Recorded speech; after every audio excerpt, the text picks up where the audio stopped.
Assalamualaikum warahmatullahi wabarakatuh. Selamat datang di channel Muhammad Samsudin.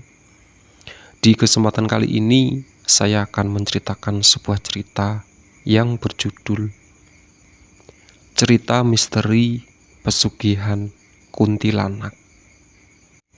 Sebelum masuk ke ceritanya, jangan lupa subscribe dulu ke channel ini. Oke? Ketika duniawi mengalahkan akal sehat seorang ibu, Bu Hani pergi ke dukun untuk melakukan pesugihan yang tak wajar. Darah anaknya menjadi syarat pesugihan itu, dan itulah awal kehancuran keluarganya. Iksan adalah seorang pekerja keras. Ia pemuda jujur dan sopan, meski hanya seorang kuli yang pendapatannya tak seberapa. Sifatnya itu membuat dikagumi oleh banyak wanita, salah satunya Hani, gadis manis yang membuat pria selalu penasaran dibuatnya. Siang itu, Iksan sedang memanggul muatan beras di salah satu lapak pasar Dukuh Rantang. "Bu, taruh di sini," tanya Iksan ke pemilik warung. Hani yang sedang di warung saat untuk membeli beras lalu memperhatikannya. Selesai dengan pekerjaannya, Iksan langsung bergegas pergi untuk mengambil lagi barang sang pemilik warung. "Apalagi, Neng?" tanya pemilik warung kepada Hani. "Sudah, Bu, ini saja, Bu." "Itu tadi siapa yang bawa beras?" tanya Hani penasaran. "Oh, itu anaknya Mbah Marto yang rumahnya di pinggir sungai." "Kenapa? Naksir ya?" goda ibu pemilik warung sedikit meledek. Hani pun membayar belanjanya, lalu mencari-cari tukang panggul. Tapi di siang hari yang terik itu tak terlihat para pemanggul yang biasanya cukup banyak. Lalu Hani melihat Iksan yang sedang berdiri setelah memanggul belanjaan pemilik lapak di sana. Mau tak mau karena ia sudah kelelahan, Hani akhirnya menghampiri Iksan. "Mas, aku minta tolong," ucap Hani. "Minta tolong apa, Neng?" jawab Iksan. "Bawakan ini ke becaknya Kang Maman," balas Hani. Iksan segera memanggulnya sambil bergumam lirih. "Siapa yang bisa menolak cewek secantik ini?" "Apa, Mas?" tanya Hani yang pipinya memerah dan malu-malu. "Enggak, sudah. Mana saja yang mau dibawa," sahut Iksan. Mereka pun akhirnya keluar pasar menuju becaknya Kang Maman. Berawal dari situ, mereka saling berkenalan dan menyukai satu sama lain. Sampai akhirnya mereka memutuskan untuk menjalin hubungan yang lebih serius. Mereka memutuskan untuk menikah. Prosesnya sendiri dilakukan secara sederhana. Keluarga Hani yang sebenarnya tergolong orang berada awalnya menolak pernikahan itu. Namun Hani sudah mantap untuk menikah dengan Iksan yang hanya anak buruh tani tanpa pekerjaan tetap. Cinta Iksan dan Hani bagaikan kisah Romeo dan Juliet. Mereka benar-benar saling mencintai tanpa mengenal batasan kasta. Bulan demi bulan mereka jalani tanpa ada percecokan yang serius. Hingga akhirnya kebahagiaan mereka semakin lengkap setelah dikaruniai seorang anak perempuan yang sangat manis seperti ibunya. Anak itu diberi nama Inggit Seli Wirawati. Gadis manis itu pun tumbuh besar dan semakin cantik. Namun penghasilan Pak Iksan sudah tak cukup untuk memenuhi kebutuhan rumah tangga mereka. Dan puncaknya ketika mereka sedang makan malam, "Bu, Seli sudah ditanya wali kelas kapan mau bayar," ujarnya. "Nggak ada," Sana minta bapakmu. Ibu nggak tahu, ujar Bu Hani. Nanti ya Nduk, bulan depan insya Allah dibayar, jawab Pak Iksan sambil mengelus rambut Sally. Tapi Pak, sebelum Sally menyelesaikan kalimatnya, sudah, biar besok Bapak ketemu Pak Guru ya, potong Pak Iksan. Karena kecewa, sang anak langsung pergi ke tempat tidur tanpa menyelesaikan makannya. Di sela-sela tidurnya, Bu Hani dan Pak Iksan berbincang singkat. Apa Bapak nggak coba mencari pekerjaan lain? Kebutuhan semakin banyak. Aku juga ingin dimanja seperti istri-istri lainnya. Pakai kalung, makan enak, serba ada, keluh Bu Hani. Kerja apa Bu? Bapak cuma bisanya kerja seperti ini. Besok Bapak coba tanya pada Pak Harso. Semoga ada pekerjaan, jawab Pak Iksan.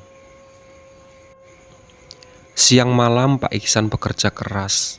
Apa saja ia lakukan demi mendapatkan nafkah bagi keluarganya.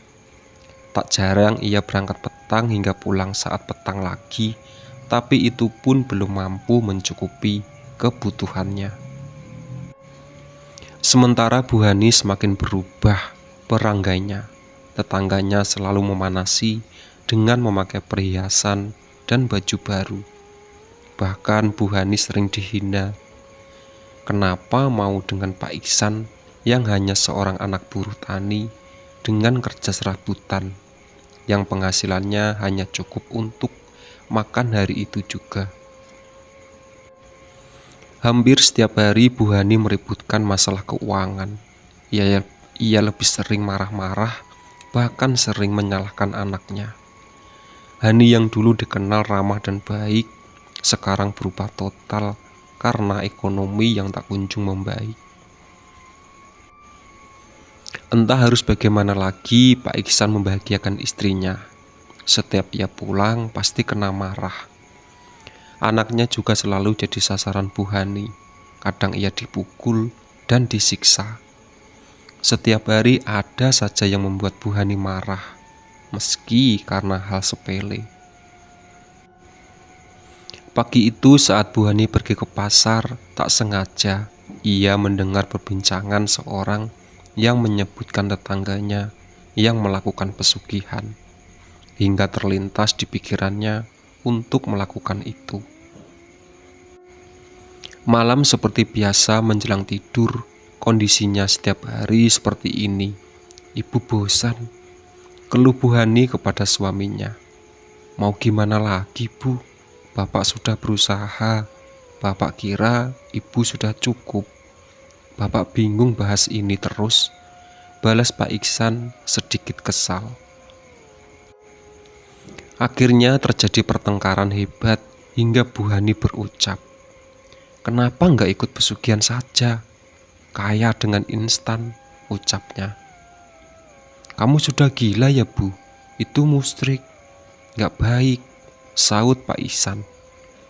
Ya sudah, kalau Bapak nggak mau, ceraikan saja aku. Ibu sudah bosan seperti ini terus, kesalnya. Karena rasa cintanya, mau tak mau Pak Iksan menuruti keinginan istrinya untuk melakukan pesugihan. Setelah mencari tahu ke teman Bu Hani, dia menyarankan pergi salah satu dukun yang ada di kampung sebelah bernama Mbah Wayo. Keesokan harinya mereka ke sana. Setelah beberapa lama mencari-cari, akhirnya mereka bertemu dengan Mbah Wayo. Lalu mereka menceritakan maksud dan tujuannya. Begini Mbah, hidup saya sudah lama seperti ini. Saya ingin berubah jadi kaya. Punya apa-apa saja bisa, ucap Bu Hani. Mudah, tapi syaratnya susah, jawab Mbah Wayo. Syaratnya apa Mbah? Tanya Bu Hani. Yang bisa bikin kamu kaya bukan saya, tapi Mbah Paing. Rumahnya di dalam hutan, tegas Mbah Wayo. dalam hutan, sahut Pak Iksan. Hutan yang dimaksud itu memang terkenal oleh orang-orang yang mencari pesugihan. Di sana ada satu pesugihan yang tidak semua orang mau karena syaratnya sangat berat, namun hasilnya setimpal. Syaratnya yang mengikat dan tak bisa putus itu orang-orang yang hindari, tapi tidak dengan Bu Hani. Ia malah sangat ingin melakukan karena hasratnya tak terbendung untuk segera hidup serba kecukupan. Untuk menuju ke tempat Mbah Paing pun sangat sulit. Mereka harus masuk ke dalam areal hutan yang lebat dan hampir tak terjamah. Medannya terjal dengan sisi kanan dan sisi kiri adalah jurang yang menganga. Salah satu syarat jika ingin bertemu Mbah Paing, harus di malam hari tanpa membawa apapun selain obor yang tersedia di gerbang pintu masuk kaki gunung. Tepat hari Kamis malam Jumat, Bu Hani berangkat dengan Pak Iksan. Sementara Sally dititipkan ke orang tua Bu Hani. Mereka masuk dalam hutan yang benar-benar gelap. Baru mereka di depan gerbang sudah terjadi hal-hal yang ganjil. Di tempat di gerbang itu terlihat sosok pocong. Di tengah jalan juga ada yang iseng memegangi kaki Pak Iksan sehingga membuatnya terjatuh. Kejadian-kejadian terjadi selama perjalanan itu sungguh membuat mereka ketakutan. Namun itu tak menyurutkan Bu Hani untuk melanjutkan bertemu Mbah Paing. Mereka terus melangkah hingga melihat pohon randu alas yang di batangnya ada sosok wanita bermuka seram yang sedang duduk. Sosok itu mengamati Bu Hani dan Pak Iksan. "Ikut denganku saja, sosok," ucap sosok itu. Namun mereka tetap melangkah ke depan karena menurut Mbah Wayo jangan menanggapi apa yang mengajak atau memanggilnya. Akhirnya beberapa lama mereka menemukan gubuk yang sangat gelap. Hanya ada obor yang menyala di gubuk kecil dan kumuh itu. Tiba-tiba mereka dikagetkan kemunculan sosok tinggi besar yang sedang mengeram dengan mata merah yang besar. Sosok itu berkata, "Mau apa kalian kesini? Pergi!" bentak sosok yang menyerupai genderuwo itu. "Maaf, saya kesini mau ketemu Mbah Paing," jawab Bu Hani dengan gemetar. "Ada perlu apa?" tanya makhluk lagi. "Aku mau kaya, aku mau minta tolong sama Mbah," jawab Bu Hani mantap. Tiba-tiba sosok itu menghilang. Mereka lalu mengetuk pintu, tapi ternyata pintu itu tak dikunci. Di dalam rumah itu banyak sekali makhluk gaib. Anehnya mereka berdua bisa melihat dengan jelas. Bu Hani pun dikagetkan dengan sosok anak kecil yang tiba-tiba muncul di depannya.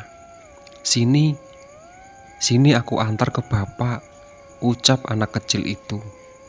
Mereka mengikuti anak kecil itu masuk ke dalam sebuah ruangan. Di sana bau kemenyan tercium sangat menyengat. "Pak, ada orang yang mau minta kaya," ucap anak kecil itu sambil tersenyum menyeringai. Bu Hani sempat terheran-heran karena ia belum mengatakan apapun, tapi anak kecil itu sudah tahu. "Duduk," perintah Mbah Paing. "Mau minta apa?" "Mengikat tidak putus atau putus mati satu," lanjut Mbah Paing kepada Bu Hani dan Pak Iksan. "Maksudnya Mbah?" tanya Pak Iksan. "Tinggal pilih saja, kalau tidak, pergi," tegas Mbah Paing. "Mengikat tidak putus Mbah," sahut Bu Hani cepat. Kesalahan yang dilakukan demi ketamaan duniawi sudah menghilangkan akal sehat Bu Ani. Ia tak tahu bahwa sekalinya memilih tak bisa diganti atau dibatalkan. "Ikut aku," ucap Mbah Paing. Mereka bertiga lalu pergi melewati jalan setapak yang tadi dilewati Bu Hani dan Pak Iksan. Mereka ternyata menuju pohon randu alas. Randu alas adalah pohon randu yang sangat besar. Jika seseorang merentangkan tangannya, butuh 15 orang hingga bisa mengelilingi seluruh batangnya. Di bawah pohon itu, Mbah Paing menyiapkan alat ritualnya. Memang di balik pohon itu ada rumah pondok yang di samping kanannya terdapat sumur dan kendi berisi air. "Kamu mandi di situ. Kalau ada yang ganggu, diam saja, nggak usah digubris," ucap Mbah Paing. Benar saja, gangguan di tempat itu begitu intens, namun Bu Hani dan Pak Iksan mengacuhkannya. Setelah selesai, Mbah Paing memanggil penunggu pohon randu alas itu, yaitu sesosok kuntilanak. Bu Hani mulai ketakutan ketika kuntilanak itu datang. Pak Iksan yang sudah merasa tak nyaman dari awal berencana membatalkan pesugihan itu. Namun pilihan itu sudah tidak bisa diubah. Bu Hani pun semakin bertekad akan melakukan pesugihan itu. Mbah Paing mulai berinteraksi dengan sosok kuntilanak itu. Syaratnya darah anak perempuan langsung dari lehernya. Kalau tidak, semua keturunanmu akan mati. Setiap 15 tahun di bulan Suro, kamu harus memberikan darah baru, lanjutnya. Syarat itu sifatnya mengikat, jadi setiap 15 tahun harus mengorbankan satu anak perempuan lagi. Begitu seterusnya, tak terputus, hingga selamanya. Pak Iksan sebenarnya menolak dan siap menggantikan jadi tumbalnya. Namun yang dibutuhkan kuntilanak itu adalah anaknya yang perempuan. "Gila kamu, Bu, dia anak kita satu-satunya. Kamu kok tega sama anak sendiri?" ujar Pak Iksan. "Sudah, diam kamu, Pak. Yang penting aku kaya," balas Bu Hani geram. "Aku sanggup anak perempuanku tak sembelih," lanjut Bu Hani. Tiba-tiba makhluk itu menghilang, semua jadi sunyi. Mbah Paing pun hanya termenung, tak mengatakan apapun. Cukup lama Mbah Paing terdiam. Bu Hani dan Pak Iksan hanya saling memandang. Dengan mata masih terpejam, Mbah Paing mulai berbicara. "Kamis malam, kamu harus mengambil darah anakmu, ayam cemani, dan air dari 7 sumur." Mereka pun akhirnya menyelesaikan ritual pertama dan bergegas meninggalkan tempat itu. Di perjalanan, Pak Iksan tak menyapa Bu Hani akan tega mengorbankan sang anak demi keinginannya itu. Lagi-lagi karena cinta, sekali dibentak, istrinya pasti Pak Iksan menurut. Tepat pukul 12 malam Jumat, ritual terakhir akan Bu Hani lakukan.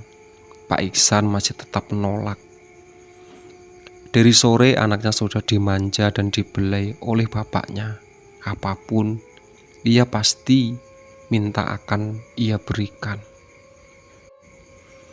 Bu Hani sudah siap dengan semua perlengkapannya. Anaknya yang sedang tidur langsung dibangunkan dan dibawa ke dapur. Air mata Pak Iksan tak terasa menetes. Rasanya sangat sedih akan kehilangan anak semata wayangnya. Namun tidak dengan Bu Hani. Ia malah semakin berambisi dan emosional. "Bawa ke sini, Pak," perintah Bu Hani. "Ampun, Bu, ampun. Aku salah apa?" tangis Seli mengibah. "Kamu mau kujadikan tumbal," teriak Bu Hani. Seli berusaha memberontak, namun Bu Hani menamparnya dengan kencang hingga dia pingsan.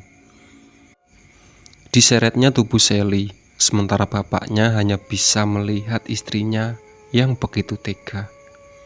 Tapi ia tak berbuat apa-apa, seolah terhipnotis karena cintanya yang begitu besar. "Ikat tali, Pak," ucap Bu Hani. Pak Iksan mengikat tubuh anaknya di atas meja. Tepat di bawah lehernya terdapat mangkok. Sally pun terbangun. "Salahku apa, Pak? Ampun, Pak, ampun." Suaranya memelas, akan tetapi Pak Iksan terus mengikatnya dengan kencang. "Sudah belum, Pak? Lama sekali," ucap Bu Hani. Kepala anaknya ditutupi dengan kain dan mulutnya juga disumpal dengan kain. Sekali lagi anaknya dipukul oleh Bu Hani hingga pingsan. Bu Hani mulai menggorok leher anaknya sampai badannya mengejang. Terputuslah nafas dari anaknya. Terdengar suara mengorok seperti hewan yang disembelih. Sangat ngeri dan ngilu jika dibayangkan. Lalu mayat anaknya itu dimakamkan di dalam rumah, tepatnya di dapur. Sedangkan kepalanya dipisah dan dikubur di depan pintu rumah. Entah bagaimana ceritanya hingga tetangga tak ada yang mendengar tragedi memilukan itu. Atau jeritan Sally yang meminta tolong dan ampun. Ketika Pak Iksan menguburkan tubuh anaknya, tak terasa air matanya menetes. Ia benar-benar menyesali apa yang telah dilakukan kepada anaknya. Namun berbeda dengan Bu Hani, ia malah merasa lega dan sumringah. "Aku akan jadi kaya," ucap Bu Hani sambil tersenyum. Setelah tragedi itu, Bu Hani dan Pak Iksan hidupnya berubah.